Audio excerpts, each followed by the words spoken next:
Hi there, I'm Ewan, and today we're just going to take a quick look at non-text content, which is a level A requirement in accessibility. Within Storyline, we can help make sure that we pass that level A requirement, but it's not exactly there by default. So I'll just show you how you can build in a way where you can just be being conscious of this.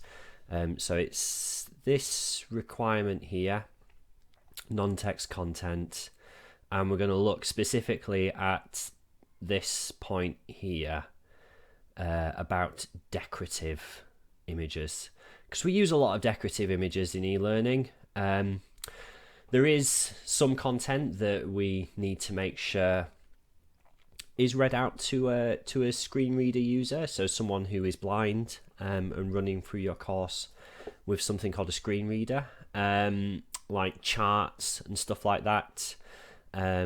Obviously, if it offers a learning experience that someone is seeing visually, someone using a screen reader needs to have the same experience. I'm not going to go through that today. We're just going to look specifically a very quick tip on decorative content and how to make sure it's not read out by a screen reader.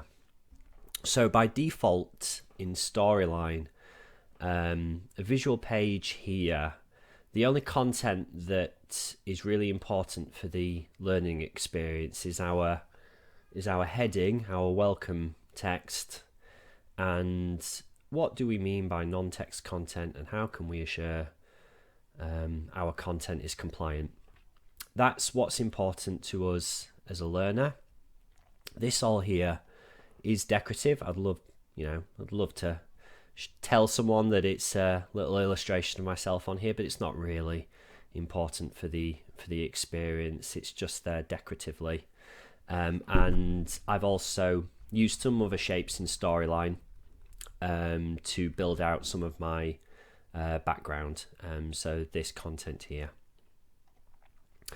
So when we're kind of learning from this page, we're looking through everything, but this is all here just like kind of to make it visually look more pleasing. This is actually kind of what we're interested in, like kind of looking at on this page.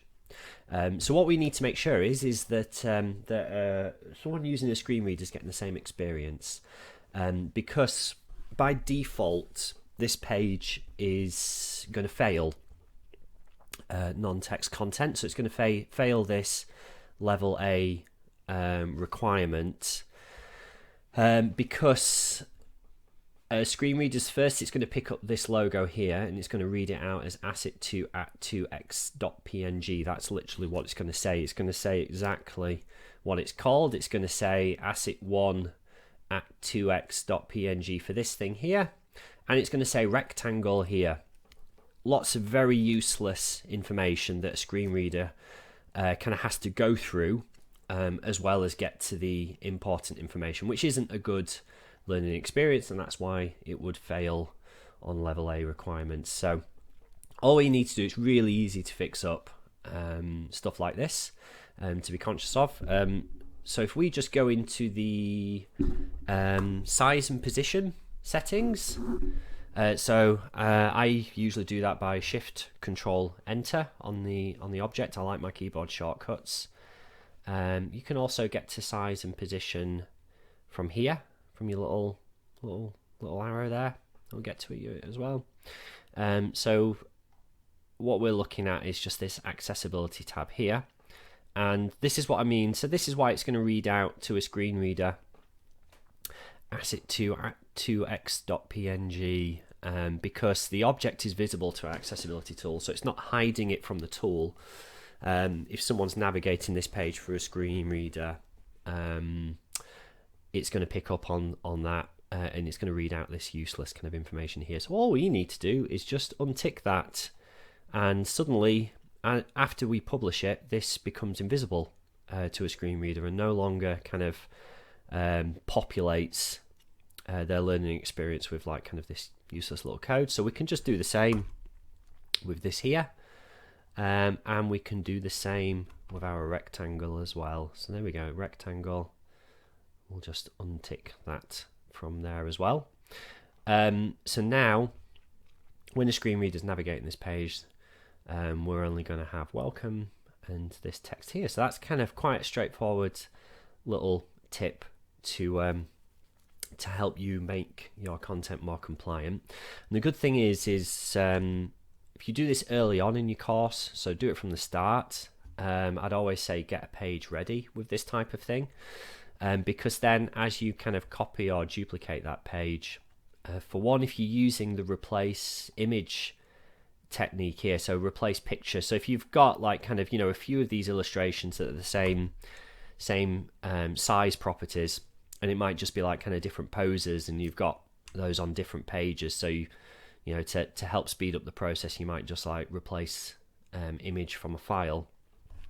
It actually copies across the accessibility settings that you've got in there as well. So if I was to copy this guy, hello, and I'm not going to replace the image right now, but I'll show you immediately. There we go. So it's unticked there as well. And it's the same if we're using visual things here. It's unticked there as well, which is great. So if we use another backdrop like kind of similar to this, you know, or maybe, you know, just change the color of the bottom, it'll grab it. So what you'll notice here as well is I've got a little blue in here. So it's a trick that a lot of people use in Storyline, where they might pop an object in a state to make it all kind of one nice neat object in your timeline, so you can kind of animate it in at the same time, without it looking kind of out of sync or anything like that, or it can kind of help, you know, just make the two objects kind of be part of each other. So cautious, best to be cautious when doing that as well, because what you must do is before, even though it's embedded in this object here, it's still two separate things as it gets published. It's hidden in focus order, which I'll explain in a different video in more details, but you won't find it in here. Sometimes focus order is quite a nice, easy way to recognize if you've forgotten to remove anything from visibility of accessibility tools. But if you embed stuff in a state, it doesn't hide it then. So you'll see that on our little rectangle here that we've kind of added into the object, it actually still has it visible to the accessibility tool there. So that would get read out, and it can be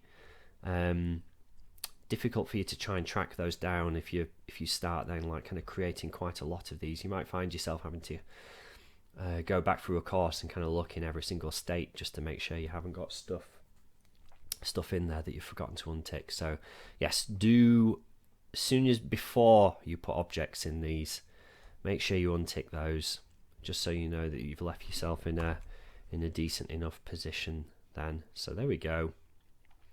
Now not got that anymore in there as well. You can just untick that as well, just in case. It's the same object as this one here, so it would have likely been safe, but better safe than sorry, isn't it? So there you go. That's just a little quick tip on non-text content. If you want to learn any more like this, just get in touch, and we're always happy to help.